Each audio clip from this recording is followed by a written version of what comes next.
oknum yang diduga menjadi terlapor ini, mohon maaf, agaknya gengsi menemui kami, gitu loh.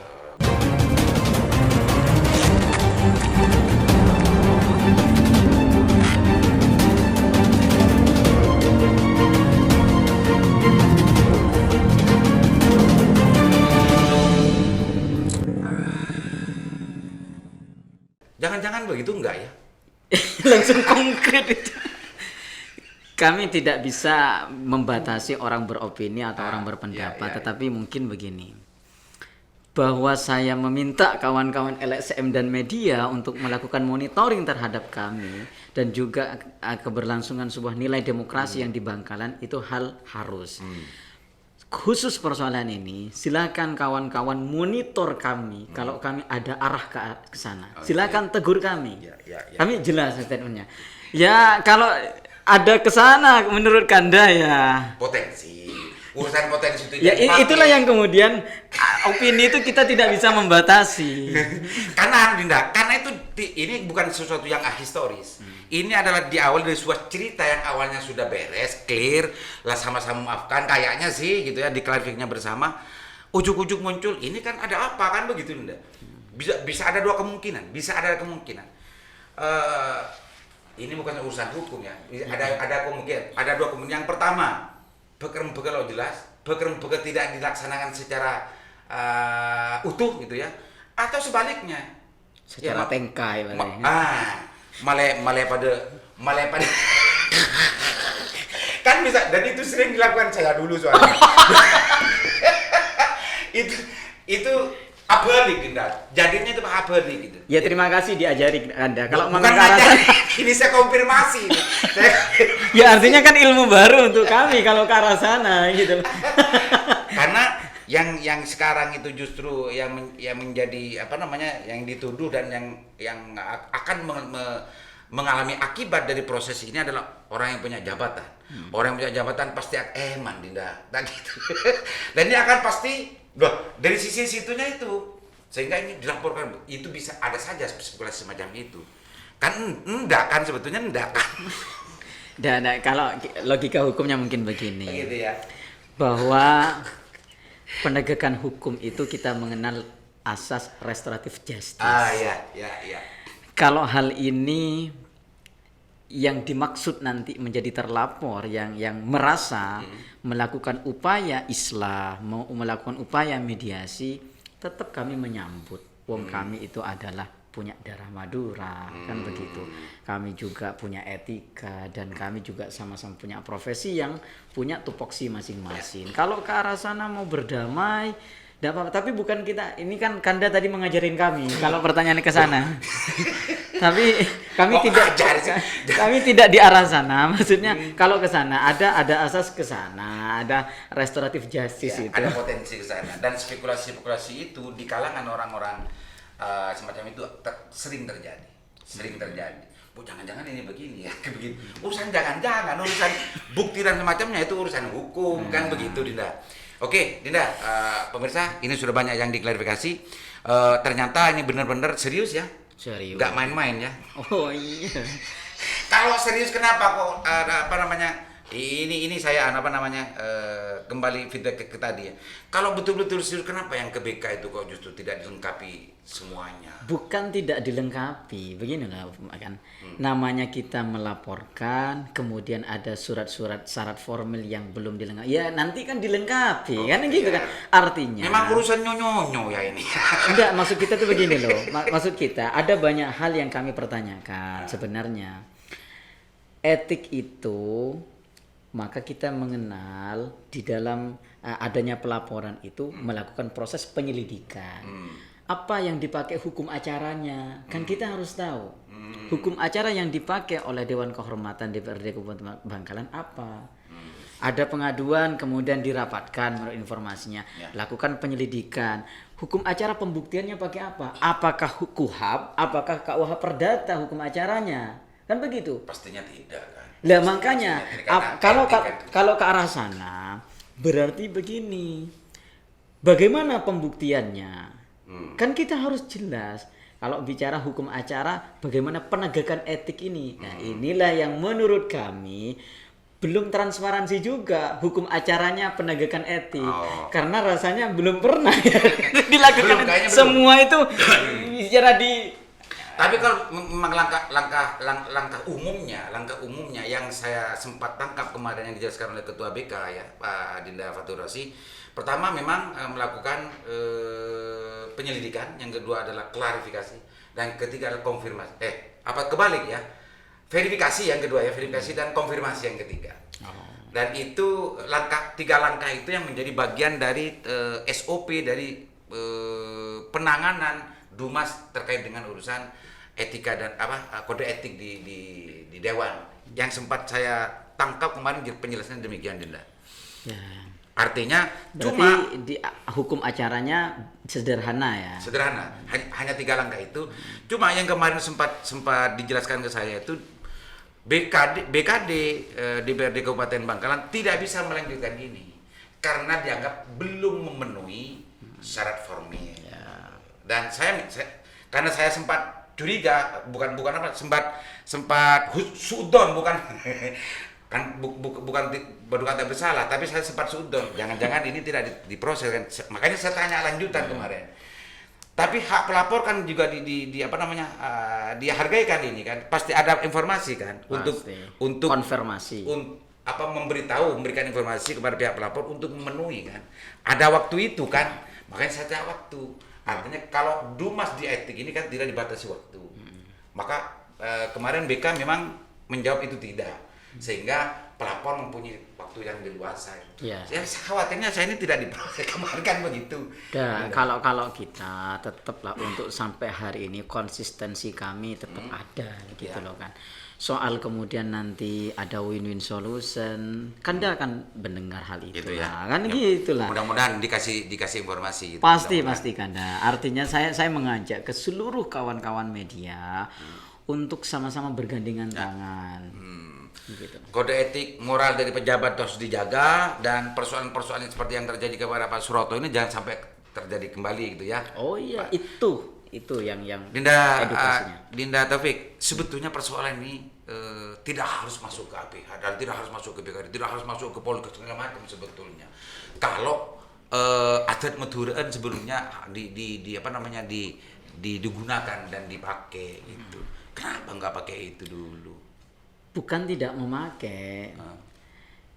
Ini sudah dilakukan, tapi oknum yang diduga menjadi terlapor ini, mohon maaf, agaknya gengsi menemukan gitu loh.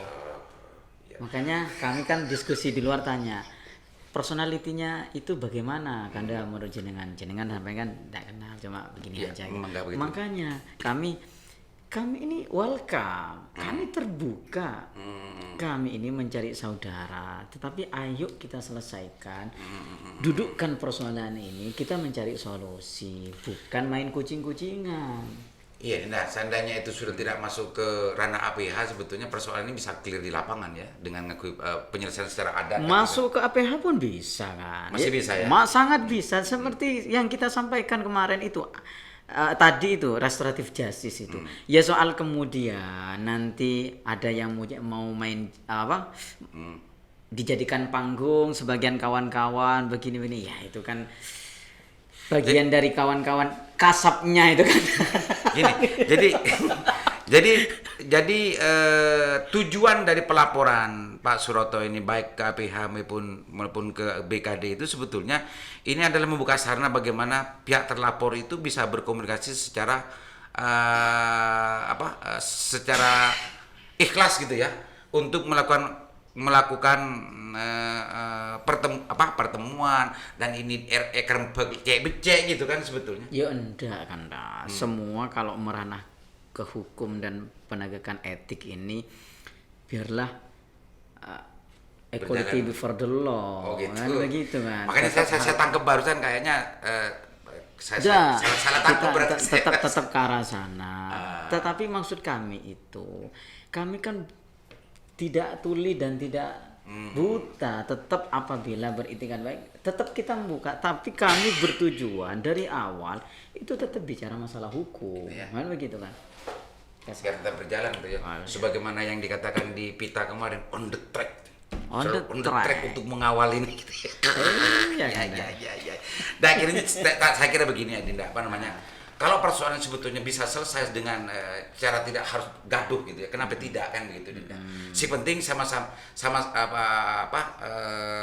kedua para pihak bisa mau menyetujui dan menyepakati dengan semestinya dan sama-sama menerima kan gitu Dinda. Tapi kalau sudah masuk ke APH ini kan seolah-olah tujuannya adalah ngukomoreng, enggak kan? Ya kalau bicara APH, kalau secara hukum positif ya namanya lapor yang ngukum orang kan gitu kan dah. Tapi kalau bicara hukum positif, maksud kita begini loh.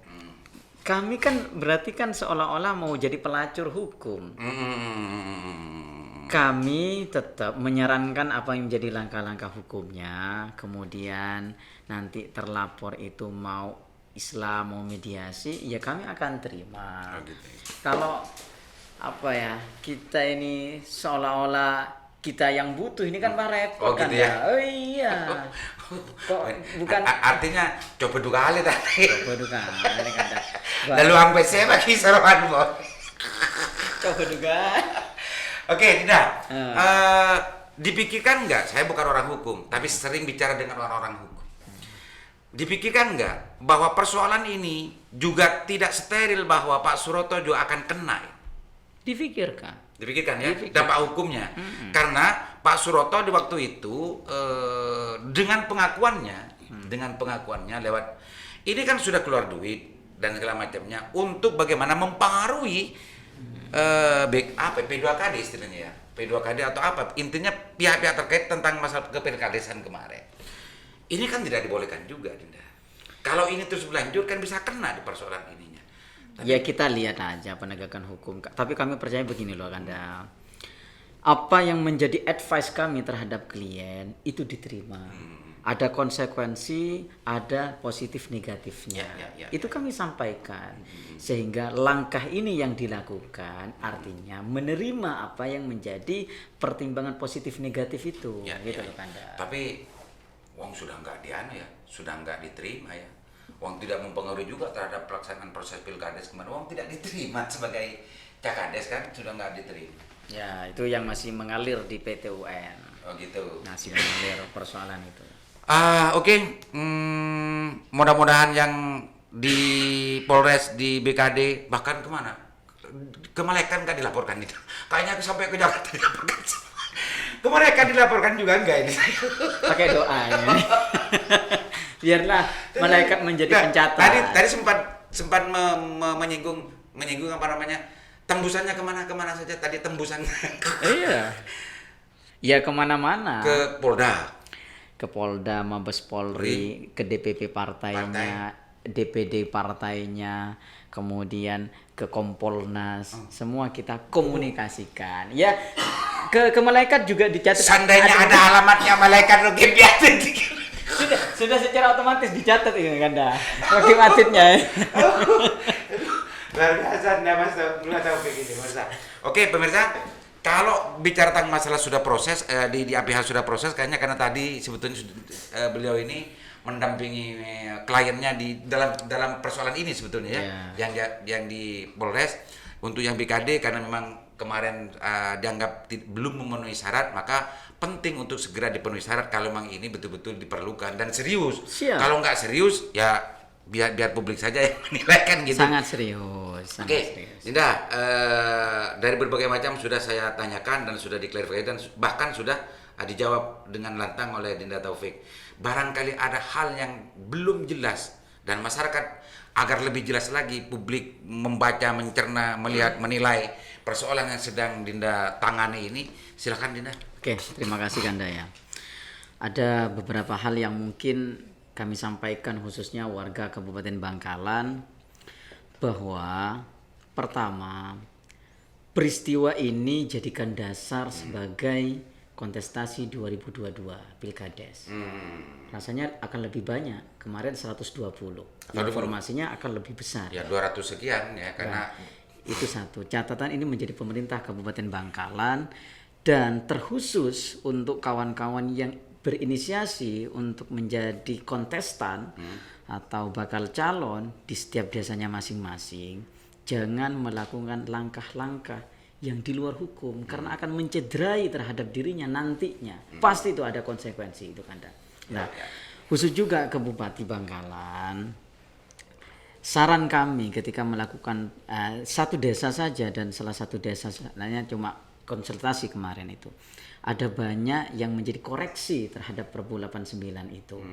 Yang menjadi juklat juknisnya di Pilkades Kabupaten Bangkalan ini. Salah satunya juga yang lebih parah, mohon maaf kita menyinggung di Kabupaten Sumeneb. Kita juga punya klien di situ gitu, soal Pilkades juga. Nah, itu satu. Yang terakhir Kanda, bahwa peristiwa ini ada. Meskipun tidak semuanya melaporkan seperti peteng-teng gitu ya. Bahwa peristiwa ini ada yang kemudian ada pesan moral dan penegakan moral, bukan etik, moral terhadap diri kita masing-masing. Bahwa kita tidak boleh kemudian ini jangan sampai dibingkai kemana-mana. Ada pesan moral yang luar biasa di sini, Pak. Seorang pejabat, wakil rakyat yang diberikan amanah oleh dapilnya masing-masing warga Kabupaten Bangkalan, kemudian menjadi pelacur politik di sini. Kan begitu katanya Kanda ya. Itu yang kami ingatkan di situ sih. Oke. Cukup Dinda ya? Siap. Kepada Pak Bupati, kepada pejabat, kepada TFP 2KD, para pihak yang terlibat dalam pelaksanaan Pilkades serentak kemarin, dan yang menyusun regulasi Perbu 89 itu banyak yang mengatakan bahwa itu adalah pemicu terjadinya kegaduhan kemarin. Anehnya banyak juga yang mengatakan, bukan hanya saya, termasuk saya, Pak Bupati banyak intervensi masalah ini. Dan entah kenapa meskipun itu dibenarkan secara hukum mungkin gitu ya, tapi ada banyak perasaan demokrasi yang ternodai kemarin itu, pemirsa. Meskipun itu mempunyai alasan yang jelas tentang masalah aturan hukum dan lain-lain dan lain sebagainya, tapi itu banyak pihak yang terluka dengan kebijakan-kebijakan yang dianggap terlalu kontroversial ya kemarin. Memecat ini, memecat B2KD dan lain banyak lah. Dan ini kasus peteng-teng ini justru indikasinya memang tidak steril dari permainan desa, justru ada banyak terlibat orang-orang kota, orang-orang kabupaten. Buktinya yang sedang ditangani oleh Dinda Taufik ini kan orang kabupaten, ini bukan orang peteng-teng ini sebetulnya. Ini orang kabupaten yang ikut-ikut di persoalan desa peteng-teng maksudnya. Mudah-mudahan apa yang diharapkan Dinda Taufik, ada nilai dakwahnya dari Sandasan sekarang, ada memantik untuk bagaimana orang bermuhasabah, bagaimana berdemokrasi ini yang benar, memantik para pejabat untuk tidak terus batnya berat gitu. Karena sebagai pejabat itu sering begitu, sok kuasa dan justru mengabaikan terhadap hak-hak rakyat. Mudah-mudahan ini menjadi semua muhasabah, karena kalau ini terjadi, apalagi Dinda Taufik tadi sudah berjanji akan mengawal on the track persoalan ini, karena yang diinginkan adalah bagaimana nilai-nilai tadi yang sempat menjadi closing statement itu yang diharapkan dari Mas Taufik menjadi muhasabah, dan untuk 2022 itu bagaimana ada revisi dan juga ada koreksi Dinda ya. 3 kali kan sampai 2023. Oh ya, 2022 dan 2023 itu agar koreksi agar tidak terjadi hal semacam tahun 2021 ini Dinda ya. Mudah-mudahan bermanfaat. Assalamualaikum warahmatullahi wabarakatuh. Salam.